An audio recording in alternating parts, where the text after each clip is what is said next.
Olá, bom dia, boa tarde, boa noite, novamente.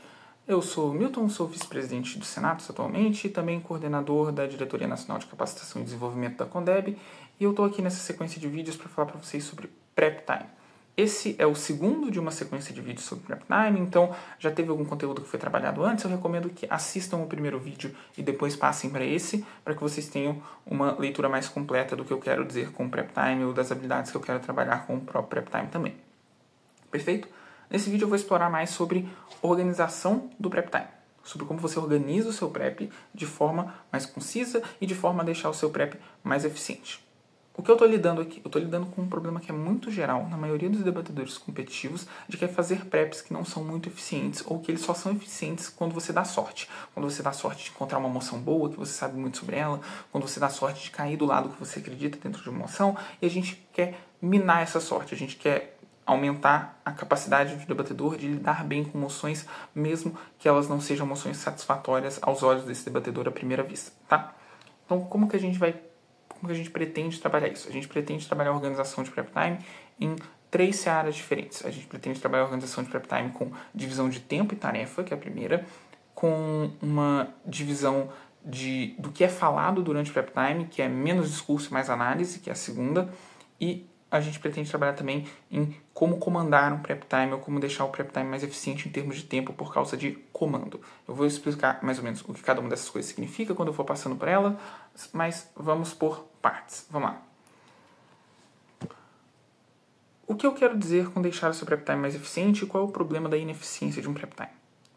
Um Prep Time ineficiente, ele muitas vezes se dá por quando a dupla ela fica discutindo muito durante o Prep Time, ou ela passa por muitas linhas de análise, não consegue filtrar um bom caso a partir disso, ela fica fazendo preps muito discursivos e pouco analíticos, ela faz preps iguais e geralmente as duplas pensam a mesma coisa durante o Prep Time. É um fenômeno comum na maioria dos Prep Times, eu tenho certeza que a maioria das pessoas aqui já vivenciou isso em algum momento, que foi, você passa 5 minutos em silêncio no começo do seu Prep, e aí você começa a falar com a sua dupla sobre o que você pensou, e a sua dupla vira e fala, pô, eu pensei a mesma coisa, e aí vocês passaram tipo 6, 7 minutos do Prep Time com um Prep Time só e não duas pessoas pensando, então porque os dois pensaram exatamente os mesmos casos, os mesmos argumentos, e acaba que 7 minutos do seu Prep Time foi inútil, não necessariamente em termos gerais, mas ele poderia ter sido melhor aproveitado se essa outra pessoa da dupla estivesse pensando em outra coisa, por exemplo, que não só casos centrais, estivesse pensando em métricas, estivesse pensando em algumas outras coisas que os módulos anteriores, o módulo anterior da formação anterior já trabalhou um pouco sobre.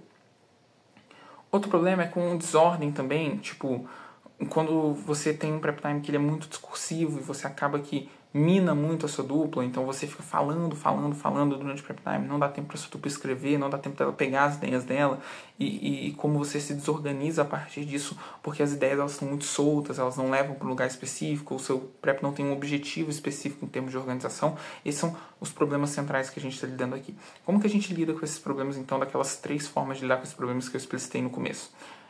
Primeiro, divisão de tempo e tarefa. Sobre divisão de tempo.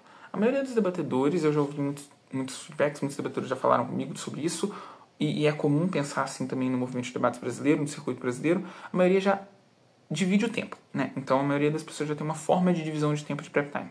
Seja tipo, 5 minutos em silêncio, 5 minutos conversando, depois 5 minutos escrevendo, ou 3, 7, 5, enfim. Muitas pessoas já adotam uma divisão de tempo, e isso é positivo. A divisão de tempo são recomendadas durante o Prep Time para você e sua dupla se organizarem melhor e terem uma maior sintonia de dupla do que pensar em cada momento. Só que a maioria das pessoas faz essa divisão e não adapta essa divisão ao contexto do debate. O que eu quero dizer com adaptar essa divisão ao contexto do debate? Pô, se é uma moção muito simples e muito fácil, em que você tem argumentos muito intuitivos, por exemplo, você vê a moção e todo mundo já sabe mais ou menos as coisas, chega no minuto 3 daquele tempo de silêncio no começo do Prep Time e você já pensou em tudo que você poderia pensar, você pode reduzir esse tempo de pensamento no começo, sabe? Você pode adaptar a sua divisão de tempo em prol a se adequar melhor com o que a moção te pede ou com a facilidade que você tem em fazer um Prep Time para aquela moção ou até mesmo a dificuldade que você tem em fazer um Prep Time a partir dela. Por exemplo, se você chega em um Prep Time com uma moção com termos muito difíceis e que demandam de caracterizações muito específicas, às vezes é bom, no minuto 1 do seu Prep Time, você já interromper a sua dupla e você já começar a falar, pô, o que você pensa sobre esse termo específico? O que você pensa sobre aquele termo específico? Para que vocês possam alinhar o restante do Prep Time e vocês não chegarem no minuto 5, começarem a falar e perceberem que vocês tiveram 2 Prep Times muito diferentes, que partem de premissas opostas e que partem de definições de termos específicos da emoção que necessariamente não se conversam. E aí você vai precisar descartar um deles em prol de seguir outro, porque os dois são mutuamente excludentes, por exemplo. Diversificar essa forma como você divide o seu tempo é essencial. Às vezes, não necessariamente começar calado e pensar na emoção é o mais essencial. Às vezes, tem alguns termos difíceis, ou às vezes você não sabe muito sobre a emoção e você acha que sua dupla pode saber de alguma coisa, pegar no minuto 1 do seu prep time e falar, pô, me explica sobre isso, parece uma coisa mais interessante, você consegue adaptar o seu tempo ao seu contexto, que é uma dica bastante essencial. Outra forma de divisão, que essas pessoas trabalham muito menos, é uma divisão por tarefas. O que eu quero dizer com uma divisão por tarefas é que eu preciso que vocês acompanhem o meu módulo anterior para vocês entenderem necessariamente o que eu estou fazendo aqui, que é, se eu penso o prep time enquanto fardos de uma moção, enquanto fardos de um debate, ou enquanto clashes e métricas principais que são colocados pelas outras bancadas, eu penso em coisas diferentes durante o prep time. Eu não penso só na robustez analítica, eu não estou pensando só em um caso. Dividir entre as pessoas da dupla, aquelas que pensam num caso, aquelas que pensam em alguma matéria analítica, pode fazer com que eu tenha prep times diferentes e que conversam entre si de formas eficientes. Por exemplo, se em determinada moção um debatedor está pensando em casos para governo, o outro debatedor pode pensar em quais são os fardos que os casos de governo têm que suprir dentro desse debate. Ele pode estar pensando em quais são os fardos da moção, ele pode estar pensando em quais são os fardos com relação às métricas e os clashes que as outras bancadas estão colocando. Tudo isso já foi explorado em como você explora todas essas linhas de análise no módulo anterior, então eu recomendo que vocês vejam e depois passem para esse que nem eu tinha falado no começo do vídeo, beleza? Essa divisão de tarefas ela pode ser essencial para que você tenha e otimize o seu prep time e a forma como ele funciona. Porque aí você está pensando em coisas complementares. Se alguém da dupla chega com um contributo analítico dizendo, olha, eu quero provar X, Y, Z, e o outro da dupla vira e fala, beleza, isso são argumentos legais, prováveis, mas de acordo com o que eu pensei no meu prep time sobre meta-análise de discurso, ou sobre o que eu tenho que provar de acordo com os fatos de moção, preste atenção porque esse seu argumento tem que responder isso daqui da moção. Ou esse debatedor que pensou mais nesses fardos direcionados à análise, ele pode virar e dizer, putz, esse argumento aqui eu acho que está fora do debate porque não se enquadra com a moção, por exemplo. Ou, mesmo que ele se enquadrasse, eu acho que ele é pouco relevante para esse debate porque ele não dialoga com o ponto central que a moção está tocando na realidade. Todas aquelas formas de você fazer uma análise de um argumento que vem antes do próprio argumento, elas podem ser distribuídas entre as pessoas da dupla e você deixar, por exemplo, uma pessoa da dupla pensando nos fardos da moção e outra pessoa da dupla pensando nos clashes e métricas centrais do debate a partir do que o outro lado vai pensar sobre essa moção. Tudo isso ainda são formas de você organizar o seu prep time com relação às tarefas. E dividir essas tarefas pode fazer com que você não chegue em prep times iguais, que foi um dos problemas que eu conceituei no início, na introdução desse módulo, por exemplo. Outra dica que eu posso dar para vocês é sobre como você dispõe e transpõe seus discursos, ou melhor, o seu caso, durante um prep time. E aqui eu quero dizer com fazer menos discurso durante o prep e fazer mais análise durante o prep. O que eu quero dizer com fazer menos discurso e fazer mais análise? Como eu tinha conceituado, um dos grandes problemas que você tem durante o prep times é quando os prep times eles se tornam muito discursivos. É quando as pessoas pegam uma moção e elas começam a tentar explicar para a própria dupla porque o argumento dela faz sentido, porque o argumento dela é bom. Isso acontece porque a maioria dos debatedores não pensa de forma analítica um prep time que nem eu tinha conceituado antes, mas também acontece porque a maioria dos debatedores eles acham que a melhor forma de você entregar um bom caso do prep time é você explicando os pormenores dele. Você não precisa passar pelos pormenores do seu caso durante o prep time. Muito provavelmente, uma dupla consolidada, ou uma dupla que pretende ser consolidada, ela tem alguma divisão de tarefas no meio do discurso. Isso parece meio intuitivo. Então, alguém da dupla geralmente constrói mais, alguém da dupla geralmente refuta mais. Esses conceitos abstratos eu acho que todas as duplas têm, e é razoável balizar eles para você ter um prep time mais eficiente também. Então, por exemplo, se eu quero apresentar um argumento para minha dupla, eu não preciso passar pelos pormenores dele. Se sou eu que vou construir esse argumento, eu preciso passar pelos pontos centrais que esse argumento são interessantes de eu citar em prep time. Então eu falo qual é a claim geral, tipo, qual é o impacto que essa claim tem tipo, se a minha dupla não entender por que esse impacto é relevante, eu explico para ela por que ele é relevante, mas só se mediante exigência, sabe? Eu não proativamente começo a discursar sobre o meu debate e começo a fazer o meu argumento durante o prep time. Porque o tempo de eu fazer o meu argumento é um tempo eminentemente que eu faço em silêncio, que é o que eu preciso provar, e eu só passo mais ou menos por incentivos. E aí, isso não quer dizer que você deve abandonar fazer, tipo, explorar mais o seu argumento durante um prep time.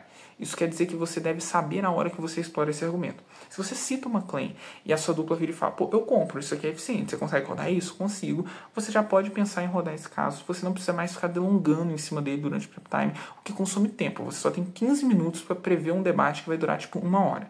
Então você precisa prever muito bem esse debate, você precisa se entregar muito bem, você precisa fazer com que o seu tempo valha a pena. Tipo, tempo é vitória. Você ter o seu tempo mais eficiente faz com que você esteja mais próximo da vitória dentro de um debate. Porque se você não for eficiente no seu prep time em termos de tempo, outra dupla pode ser e aí você pode acabar perdendo o debate porque outra dupla foi melhor do que você. Outra dica essencial que eu também tenho em termos de organização de prep time é uma ideia básica de tipo comando de prep time. Principalmente para quem fala primeiro durante o prep. Perceba que, para muitas pessoas, a depender, claro, da particularidade dos debatedores, tempo é muito crucial durante um prep time. Se as pessoas não tiverem 3, 4 minutos para escrever seus casos durante o primeiro-ministro e líder da oposição, elas podem fazer casos pouco estruturados, porque elas não tiveram tempo de dar estrutura para esse caso. Algumas pessoas dependem muito mais de escrever durante o prep do que outras. Outras pessoas dependem muito mais de falar durante o prep. Ou seja, existem uma série de particularidades específicas dos debatedores que vão mudar um pouco nas formas como você organiza seu prep time. Ter alguém que comanda o prep time, ou seja, ter alguém que baliza o prep time de acordo com as suas necessidades ou das necessidades da sua dupla, é uma ideia interessante. O que eu quero dizer com isso? O que eu quero dizer com comandar o prep time? Quero dizer, cortar a sua dupla quando ela estiver falando muito e começando a discursar durante o seu prep time, ou cortar a sua dupla quando ela trouxe um ponto interessante, você sabe que ela não precisa falar mais sobre isso, porque você já comprou esse ponto e pode pedir para ela passar para o próximo, porque aí você vai ter mais tempo no final para você escrever. Isso frequentemente é interessante para quem fala primeiro, principalmente quando você é primeiras falas. Porque, por exemplo, eu preciso escrever o meu discurso sendo PM. E eu preciso escrever esse meu discurso em algum momento. Não vai ser durante o discurso de outra pessoa, porque eu sou o primeiro a falar, então eu tenho que escrever o meu discurso durante o prep time. Eu preciso ter noção do tempo que eu preciso para fazer essas coisas. Outra coisa que também é bom no comando de prep time é filtro de caso e escolha dele. Por exemplo, se eu sou o primeiro a falar, se eu sou o primeiro-ministro líder da oposição, eu frequentemente preciso trazer o melhor caso possível para dentro do debate. Então, eu me dou o direito de fazer um filtro dos casos que minha dupla pode trazer e fazer com que, por exemplo, se durante o prep time eu tenho 2 casos que são muito distintos, você priorize o caso daquela pessoa que comanda o prep time, porque ela vai ter que falar primeiro, ela vai ter que ser mais persuasiva e ela vai ter que introduzir os termos centrais de um caso e às vezes ela ter que rodar um caso, ou ser obrigada a rodar um caso que ela não conhece ou que ela tem pouco conhecimento para fazer com que esse caso se torne persuasivo dentro do debate, faz com que a segunda pessoa da dupla, por exemplo, o adjunto em primeiras metades, ele tenha que preencher uma série de lacunas que provavelmente o primeiro-ministro e o líder da oposição vão deixar por imperícia, por não saberem lidar com esse caso, enquanto eles tinham outros casos que eles saberiam suprir os ônus de prova, mas que eles não fizeram isso, sabe? Porque escolheram rodar o caso do adjunto, por exemplo. Para a escolha de casos, esse comando é bem essencial, porque define uma prioridade. Isso para segundas metades também é verdade, tá? Porque para segundas metades, por exemplo, é a extensão que vai trazer o grosso da robustez analítica, é a extensão que vai trazer o grosso do contributo que vai ser colocado dentro de um debate. E é importante que, se a extensão vai trazer esse grosso desse contributo, ela realmente saiba trazer esse grosso desse contributo. É melhor rodar um caso bem feito e um caso tipo feijão com arroz, do que você rodar um caso muito mal feito porque você acha que aquele é o melhor caso ou porque você se rendeu a um caso de sua dupla que você achava que era melhor. Então você tem que definir algum tipo de hierarquia durante o prep time. Quem filtra o caso, quem escolhe ele, quem tem a capacidade, poder de cortar o outro quando ele fala para deixar o prep time mais eficiente, quem tem cada função específica durante o prep time, é uma coisa que deve ser pensada para que você organize seu prep time de forma mais eficiente e que você consiga chegar com o melhor caso no momento certo e no momento ideal para entregar ele para o debate, tá? E agora a gente já vai para outra área, que lembra lá atrás, inclusive eu falei isso no meu primeiro módulo, eu dividi isso em 3 habilidades específicas, né? Em como eu penso o prep time, em como eu organizo o prep time, que é o que eu acabei de falar agora, e em como eu penso o caso quando eu lido com algumas adversidades. Aqui eu não estou falando do que eu falei no final do primeiro módulo desse programa de treinamento, que é sobre como eu penso o meu discurso, etc. Não é necessariamente sobre isso. Os ônus que eu preciso suprir ou coisa do tipo. Não, aqui algumas adversidades elas podem aparecer na sua frente durante um prep time. Como eu lido com essas adversidades durante o prep time é uma coisa interessante e é uma coisa que é uma soft skills que bons debatedores eles têm que ter ou têm que buscar ter, por exemplo.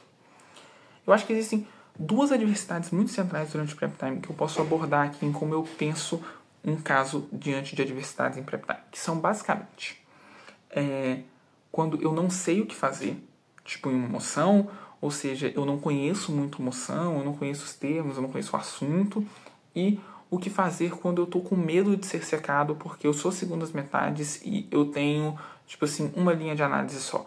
O que fazer quando eu não consigo diversificar minhas linhas de análise em segundas metades e, concomitantemente a isso, porque não é excludente, quando eu sou primeiras metades, mas eu só pensei em um argumento e ele parece meio fraquinho, eu tô com medo de ser estendido, eu tô com medo de não responder as oposições, eu tô com medo de uma série de coisas, eu preciso lidar com essa pressão ao mesmo tempo que eu tenho que construir um caso que vai ser o primeiro a ser dito durante o debate, pelo menos dos lados da minha bancada, que são situações adversas de pressão que são muito relevantes.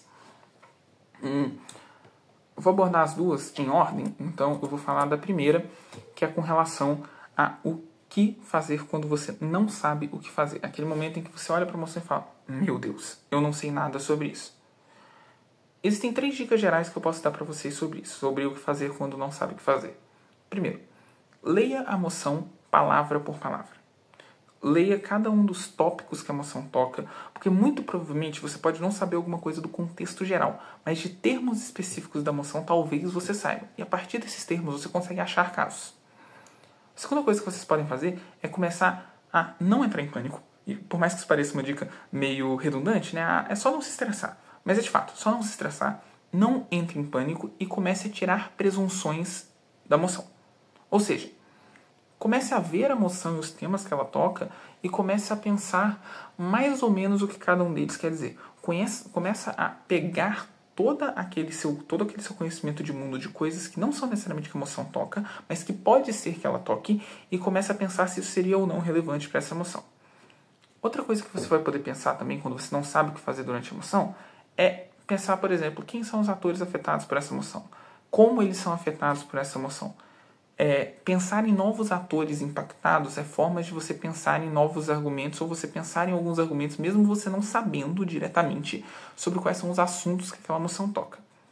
E, por último, uma outra dica geral também que pode ficar aqui é faça tudo aquilo que eu já disse que seria eficiente de você fazer em prep time em termos de meta-análise no módulo anterior. Percebe que eu não preciso saber muito de um tema específico de uma moção para saber, por exemplo, o que é uma moção de essa casa acredita que e o que deve ser provado nessa moção. Por exemplo, eu não preciso saber do contexto específico da moção para pensar em quais são os fardos que a moção me impõe, por exemplo. Eu não preciso saber sobre uma narrativa específica para saber debater moção de narrativa. Se eu sei debater moção de narrativa, eu sei os pontos centrais que uma moção de narrativa toca. Então, pensar esses termos de meta-análise da moção, elas também são dicas essenciais para você pelo menos filtrar o que você deve pensar depois, mesmo você não tendo nenhum tipo de conhecimento específico sobre uma moção.